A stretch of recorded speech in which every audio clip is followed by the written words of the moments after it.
আজি মই আপোনালোকক বেঙেনা আলুৰ এটা ৰেচিপি বনাই দেখুৱাম। এই ৰেচিপিটো সম্পূৰ্ণৰূপে বেচেলাৰৰ কাৰণে হয়। তেওঁলোকে একেবাৰে কম সময়ৰ ভিতৰত কুকাৰতে এই ৰেচিপিটো একেবাৰে ইজি প্ৰচেছত বনাব পাৰে। তেন্তে আহকচোন চাওঁ ইয়াৰ বাবেনো আমাক কি বস্তুৰ প্ৰয়োজন হ'ব।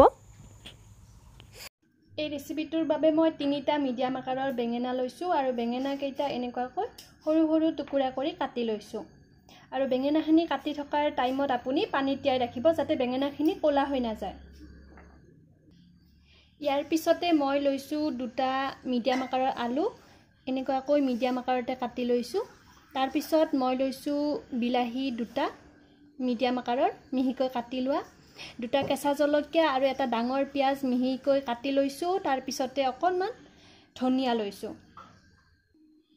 ইয়াৰ পিছতে মই লৈছোঁ গোটা জিৰা এচামুচ সৰু চামুচেৰে, তাৰ পিছত হালধিৰ গুড়ি লৈছোঁ এচামুচ, জিৰা গুড়ি লৈছোঁ আধা চামুচ, নিমখটো সোৱাদ অনুসৰি ল'ব। তাৰ পিছতে মই নহৰু 7-8 ফুটামান এনে অকণমান থেতেলি লৈছোঁ, আদা মিহিকৈ কাটি লৈছোঁ 1 ইঞ্চিমান।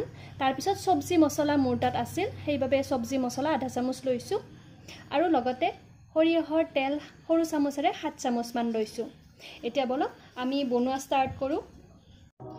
গেছ অন কৰি প্ৰথমতে মই কুকাৰটো দি দিছোঁ আৰু কুকাৰটো যেতিয়া ভালদৰে গৰম হ'ব তাৰ পিছত আপুনি ইয়াতে তেলখিনি দি দিব।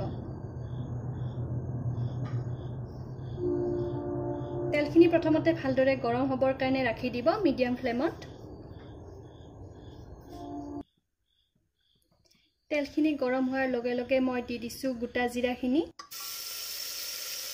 কেইছেকেণ্ডমান পিছতে মই ইয়াতে পিঁয়াজখিনি দি দিম।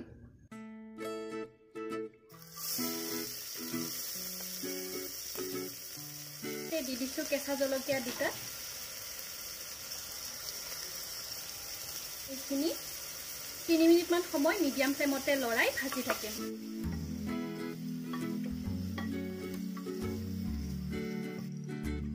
এতিয়া মই নহৰুখিনি দি দিছোঁ।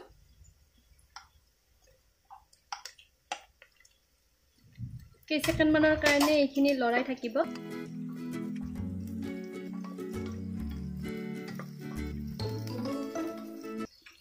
আৰু এতিয়া দিম বিলাহীখিনি। আৰু প্ৰতিটো ৰেচিপিত কোৱাৰ নিচিনাকৈ বিলাহীখিনি দিয়াৰ পিছতে অকণমান নিমখ দি ল'ব যাতে বিলাহীখিনি সোনকালে কোমল হৈ যায়। মিক্স কৰি ল'ব গোটেইখিনি।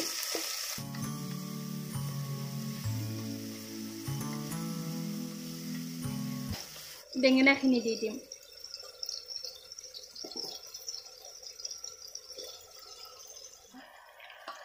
লৰাই দিছোঁ।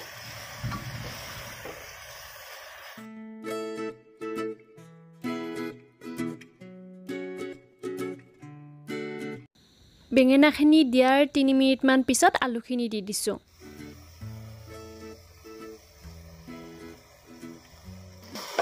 এতিয়া মই ইয়াতে একেলগতে হালধিৰ গুড়ি, মছলাখিনি আৰু নিমখখিনি একেলগতে দি ল'ম।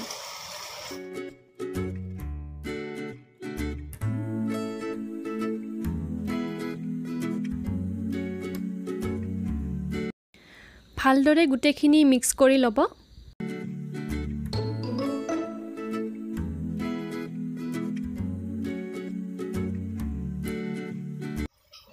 এতিয়া আধা কাপ পানী দি আদাখিনি দি মই ঢাকনিখন লগাই দিম।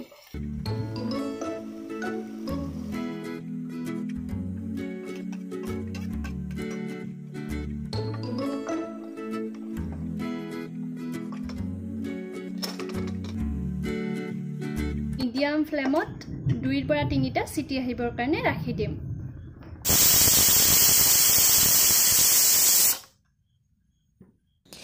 প্ৰেছাৰখিনি ভালদৰে ৰিলিজ হ'ব দিব আৰু তাৰ পিছতহে আপুনি ঢাকনিখন খুলি ল'ব। গেছ অন কৰি এতিয়া মই মিডিয়াম হাই ফ্লেমত চব্জিখন অকণমান লৰাই দিছোঁ। যিহেতু অকণমান পানী আছিলে, পানীখিনি নোহোৱা কৰি ল'ম প্ৰথমতে আৰু তাৰ পিছত ইয়াতে ধনিয়াখিনি দি দিম। স্পেচিয়েলি মই বেচেলাৰৰ কাৰণে বনাইছোঁ যিহেতু ইয়াতে মই কুকাৰত বনাইছোঁ সেই গতিকে বেছি টাইমিঙৰো প্ৰয়োজন নাই আৰু একেবাৰে কম সময়ৰ ভিতৰতে এই ৰেচিপিটো আপোনালোকে বনাব পাৰে এতিয়া মই ইয়াতে ধনিয়াখিনি দি দিম এবাৰ মিক্স কৰি লৈ গেছ ষ্টভটো অফ কৰি দিব